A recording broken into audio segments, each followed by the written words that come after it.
so now I'm gonna bring back my plane right here, and I'm gonna try to do a render. So I can go to create, cameras, and I'm gonna go camera and aim, and there's my camera group.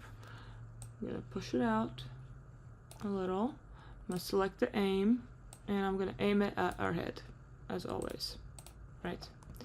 So, and then a cool thing we could do is actually go over here, and now we have a split view. So if we click right here, it's a split view. If we click right here, it's a one view, one panel view. So in the split view, I'm gonna go ahead and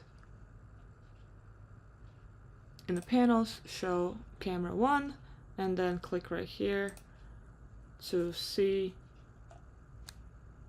basically our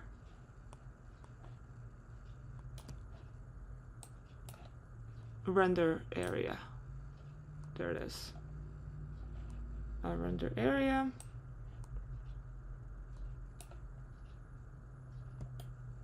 So it's gonna be something like this. Cool. Gonna go ahead and press 6 to show the material. Press this light bulb to show the light.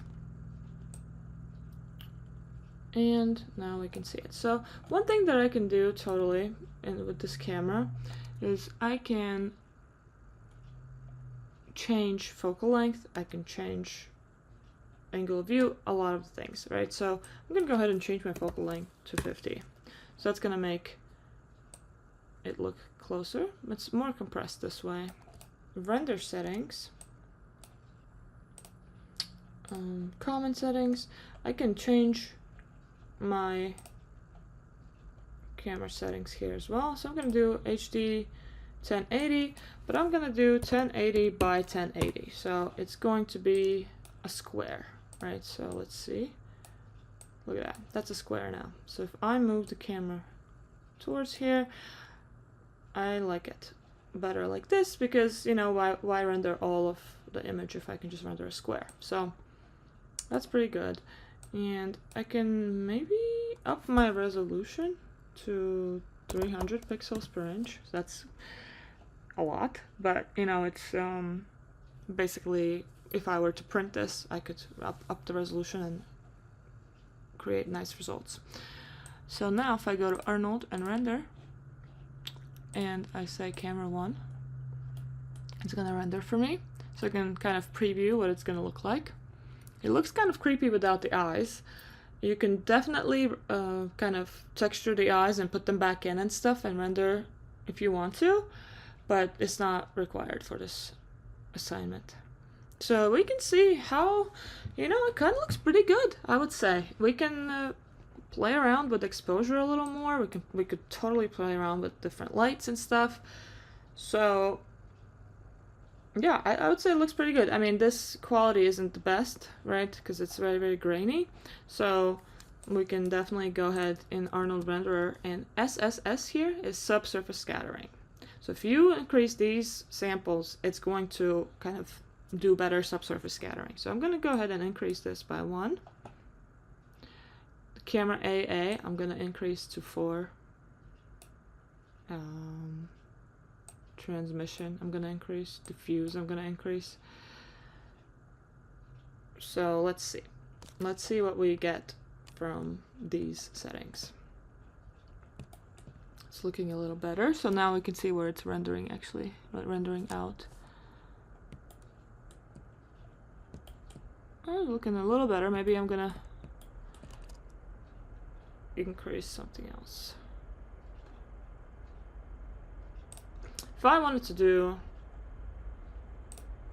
a 4K square, for example, I could too. So that would give us really, really good results. So if I go here in the render settings and I go preset, I go to a 4K square, that's going to see how much bigger the image is right away.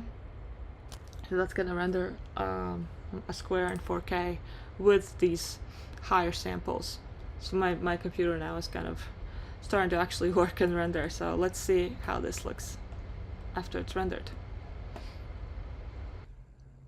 Alright, well, this took 43 minutes to render because it was extremely high quality, and you can see that, you know, when you zoom in, it's really, really good quality.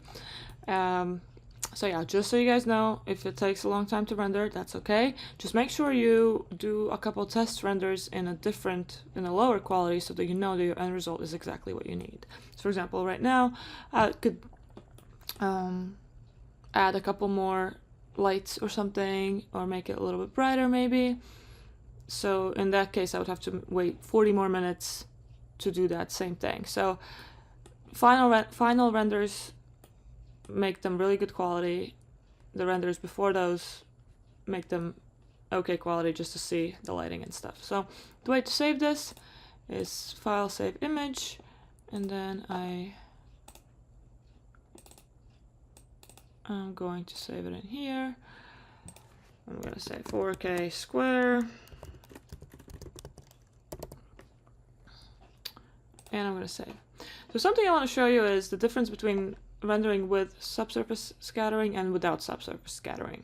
Test renders that I did before starting this tutorial, and obviously you can see how this render looks a little more fleshy, right? Because there's that subsurface scattering. It is subtle and you can't always see it in the viewer, but when it's off, you can see how this looks very kind of solid and a little less lifelike. So yeah, just play around with these settings and good luck.